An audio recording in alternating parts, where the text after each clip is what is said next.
মেয়েটার ভুলবশত প্যান্টের নিচে একটু দেখা যায় এবং বস মনে করে যে সে তাকে ইশারা করছে। এতে তার মন অস্থির হয়ে ওঠে, কিন্তু তবুও সে নিজেকে সামলে রাখে। পরের দিন অ্যাসিস্ট্যান্ট মেয়েটি আরো বোল্ড কাপড় পরে আসে। তার আচরণ সব সময় বসকে অস্থির করে রাখে। লোকটি নিজেকে অনেক কষ্টে নিয়ন্ত্রণ করে, কিন্তু যখন তারা দুজন সাপের কামড়ের কথা বলে তখন অ্যাসিস্ট্যান্ট সরাসরি তার কাঁধ দেখিয়ে দেয় এবং বলে এখানেই সাপ তাকে কামড়েছিল। লোকটি ধীরে ধীরে তার ক্ষত স্পর্শ করে এবং যখন অ্যাসিস্ট্যান্ট কিছু বলে না তখন বস না ভেবেই তাকে চুমু খায়। মেয়েটি পিছিয়ে যায় এবং বলে এমনটা করবেন না। বস বলে তুমি তো আমাকে ইশারা করছিলে, সেটাও দুবার। মেয়েটি একেবারে চুপ হয়ে যায় এবং তারপর রাগ করে সেখান থেকে চলে যায়।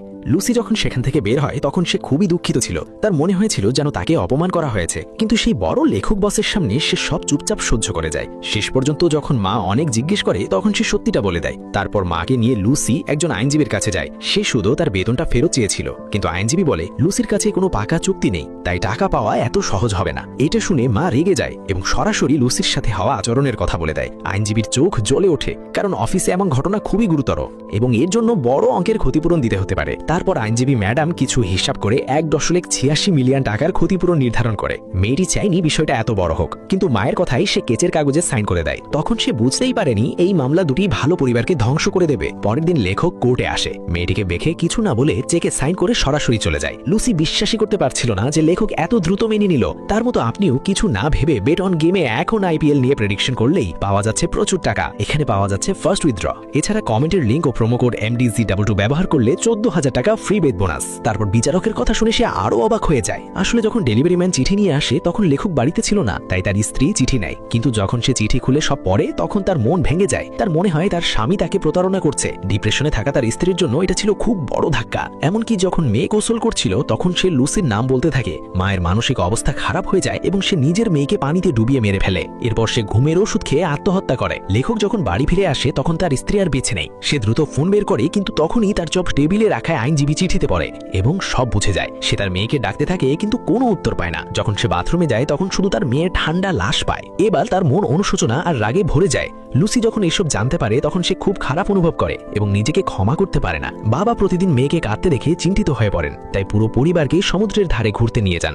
পরিবারের সবার সাহায্যে লুসি ধীরে ধীরে তার দুঃখ কাটিয়ে উঠতে শুরু করে। কিন্তু একদিন যখন সে পানির ধারে যায় দূর থেকে সেই লেখককে দেখতে পায়। এটা দেখে তার মনে অদ্ভুত অস্থিরতা তৈরি হয়, তাই সে চুপচাপ তার পিছু নেয়। সে দেখে লোকটি একটি কাঠের ঝুপড়িতে ঢোকে, তাই সেও তার পিছনে যায়। কিন্তু যখন সে ঝুপড়িতে পৌঁছায় সেখানে কেউ থাকে না। লুসির মনে হয় এটা কোনো কাকতালীয় ঘটনা নয়। রাতে খাবার সময় সে এই কথা পরিবারের সবাইকে বলে, কিন্তু সবাই ভাবে সে হয়তো ভুল দেখেছে, তাই কেউ গুরুত্ব দেয় না। কয়েকদিন পর তার বড় ভাই সমুদ্রের কাছে মারা যায়। সেখানে অনেক মানুষ জড় হয় এবং সেই লেখকও ভিড়ের মধ্যে দাঁড়িয়েছিল। মেয়েটির মনে হয় এই সবকিছু তার কারণেই হয়েছে, কিন্তু যখন সে আবার তাকায় লেখক গায়েব হয়ে যায়। কোনো প্রমাণ না থাকায় শেষে সবাই বলে এটা শুধু একটা দুর্ঘটনা। শেষকৃত্যে লুসির খুব অনুশোচনা হয়। তার মনে হয় এটা লেখকের প্রতিশোধ, তাই সে ক্ষমা চেয়ে একটি চিঠি লেখে, কিন্তু কোনো উত্তর পায় না। একদিন হঠাৎ লুসি টিভিতে সেই লেখককে দেখে। মজার বিষয় হলো তার নতুন বইটা যেন লুসির জন্যই লেখা। যখন রিপোর্টার তাকে জিজ্ঞেস করে কেন সে তার লেখার স্টাইল বদলেছে, তখন লেখক হেসে বলে আমি এক দেবীর কাছ থেকে আইডিয়া পেয়েছি। এই কথা শুনে লুসির মাথা ঘুরে যায় এবং সে সঙ্গে সঙ্গে মা বাবাকে ফোন করে। ফোনটা তার অন্য ভাই ধরে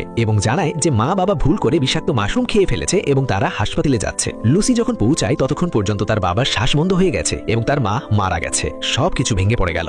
এক সপ্তাহের মধ্যেই লুসি ভয়ঙ্কর ধাক্কা খেল। তার সন্দেহ হলো এইসবের পেছনেই সেই লেখকেরই হাত আছে, কারণ তিনি তাকে বলেছিলেন বিষাক্ত মাশরুম কেমন হয় এবং তাদের বাড়ির সম্পর্কেও জানতেন। কিন্তু তার অন্য ভাই মনে করলো লুসি অতিরিক্ত দুঃখে উল্টাপাল্টা কথা বলছে। কিন্তু কয়েকদিন পর সেই অন্য ভাইয়ের সাথেও বিপদ ঘটে। সে চাবি বের করে গাড়ি থেকে নামার যাচ্ছিল, তখনই হঠাৎ এক শক্ত সমর্থ লোক এসে কোনো কথা না বলে তাকে মারতে শুরু করে। পুলিশ আসার আগেই ভাইয়ের শ্বাস বন্ধ হয়ে যায়। পুলিশ লুসিকে জানায় যে অভিযুক্ত ধরা পড়েছে। তার জবানবন্দিতে জানা যায় লুসির ওই ভাইয়ের সাথে তার স্ত্রীর সম্পর্ক ছিল এবং সে অনেকবার গোপন চিঠি পেয়েছিল। অদ্ভুত বিষয় হলো অভিযুক্ত আগেও খুনি ছিল, কিন্তু সে জেল থেকে পালাতে জানত না। লুসি পুরোপুরি হতবাক হয়ে যায়। সে তার ভাইকে খুব ভালো করে চিনত। সে এমন কাজ কখনোই করতে পারে না। তারপর সে পুলিশের কাছে নিজের সন্দেহের কথা জানায়। পুলিশ বলে কোনো প্রমাণ নেই, তাই তারা কিছু করতে পারবে না। এর পরের দিনগুলোতে লুসি তার বোনের সাথে ছায়ার মতো লেগে থাকতো, কিন্তু নিজের পূর্ণ পঙ্গু হয়ে যাওয়া মাকে এসে উপেক্ষা করে যায়। তার মনে হয়েছিল লেখক আর তার মায়ের কাছে যাবে না, কিন্তু সে কখনো ভাবেনি যে মায়ের সাথে দেখা করে নিচে নামতেই সে লেখককে দেখতে পাবে। তখনই লুসি বুঝতে পারে হয়তো তার মাই লেখকের পরবর্তী লক্ষ্য। সবকিছু থামানোর জন্য সে রিপোর্টার রেকে ফোন করে এবং পুরো গল্প বলে।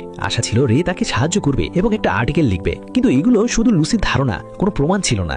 আর প্রমাণ ছাড়া ছাপালে চাকরিও চলে যেতে পারে, এমনকি পত্রিকাও বন্ধ হয়ে যেতে পারে। তাই প্রকাশের আগে প্রমাণ খোঁজা জরুরি ছিল। এরপর রে পুরনো রেকর্ড খুঁজে দেখে। সে খেয়াল করে লুসির বড় ভাইয়ের মৃত্যুর সময় এবং লেখকের ইন্টারভিউয়ের সময় একদম মিলে যায়। তারপর সে মাশরুমের ব্যাপারটাও খতিয়ে দেখে। পড়শিরা জানায় লুসির মা মাশরুম সম্পর্কে ভালো জানতেন, তাই তার এমন ভুল করা কঠিন। কিন্তু এটাও শুধু সন্দেহই ছিল। তারপর সে থানায় যায় এবং লুসির ভাইয়ের মামলার ব্যাপারে জানতে চায়। পুলিশ জানায় খুনি জেলে আছে এবং সে গার্ডের সাহায্যে চুরি করতে যেত।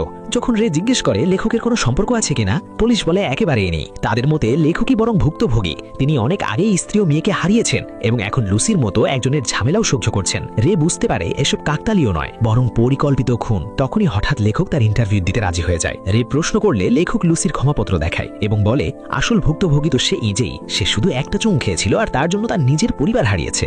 রে জিজ্ঞেস করে সমুদ্রের ঘটনায় সে সেখানে কি করছিল। লেখক বলে সে শুধু লুসিকে মনে করিয়ে দিতে গিয়েছিল যেন ছুটির সময় নিজের ভুল না ভুলে। আর সে তো 60 বছরের বুড়ো, তার ভাইয়ের কি ক্ষতি করতে পারে। যাই জিজ্ঞেস করা হোক, লেখকের কাছে সবকিছুরই সুন্দর অজুহাত ছিল। এখন রে নিজেও নিজের সিদ্ধান্ত নিয়ে সন্দিহান হয়ে পড়ে। বাধ্য হয়ে তাকে কিছুদিনের জন্য লুসির গল্প থামাতে হয়। কিন্তু সে জানতো না সেই রাতে বৃদ্ধাশ্রমে আগুন লাগে, যেখানে লুসির খালা ছিলেন। প্রথমে সবাই এটাকে দুর্ঘটনা ভাবে, কিন্তু পরে আগুন লাগানো ব্যক্তির ব্যাগ থেকে সেই লেখকের বেস্ট সেলার বই পাওয়া যায়। তখন রে বুঝতে পারে লুসির কথা সত্যি হতে পারে। সে সারা রাত জেগে একটা আর্টিকেল লিখে ফেলে, কিন্তু প্রকাশ করার আগেই বস তাকে চাকরি থেকে বের করে দেয়। কারণ ছিল 10 বছর আগে সেই লেখক সম্পর্কে খারাপ কিছু লিখেছিল। এদিকে লুসির মানসিক অবস্থা আরো খারাপ হয়ে যায়, এমনকি তাকে ওষুধ খেতে হচ্ছিল।